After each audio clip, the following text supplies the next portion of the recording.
Hello everyone! In today's video we are going to be using an assortment of healthy and delicious snacks to talk about symmetry. So today we're going to be using an orange, a pear, a kiwi and a Battenberg. We can use our foods to represent 2D shapes and to learn something about symmetry.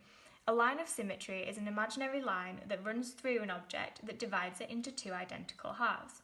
If no such line exists, then we say that a shape or object is asymmetric. So first, let's take a look at the pear. We can use a pear to represent a 2D isosceles triangle. We can say that the pear has one line of symmetry. This means that there is exactly one way in which we can cut the pear to end up with two identical pieces. So let's give it a go.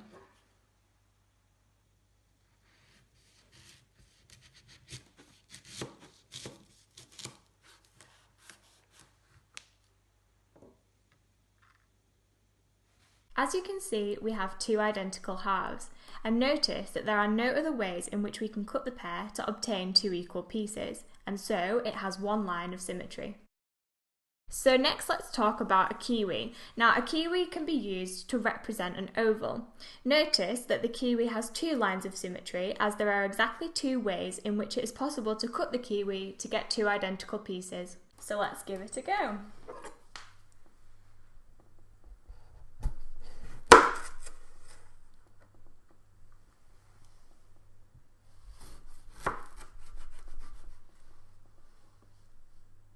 Notice that there are no other ways that we can cut the kiwi to get two identical halves, and so it has two lines of symmetry.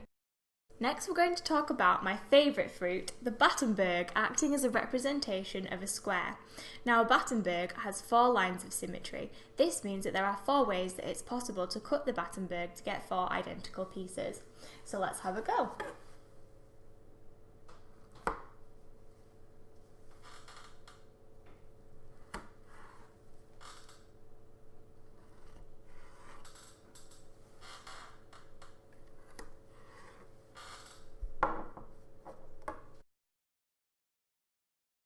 As you can see, the square has four lines of symmetry.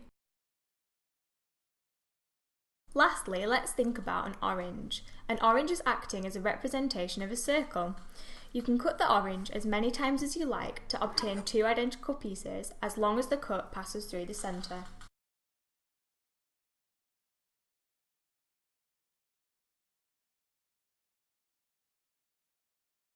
This is called having infinitely many lines of symmetry. So hopefully today's video has taught you something about lines of symmetry and how many lines of symmetry certain 2D shapes have. So just to recap, we had the isosceles triangle with one line of symmetry, the oval with two lines of symmetry, the square with four lines of symmetry, and the circle with infinitely many lines of symmetry. If you enjoyed today's video, don't forget to subscribe to our channel, and you can also click the link below to download a worksheet on today's topic. This will help you to test your understanding and help you improve.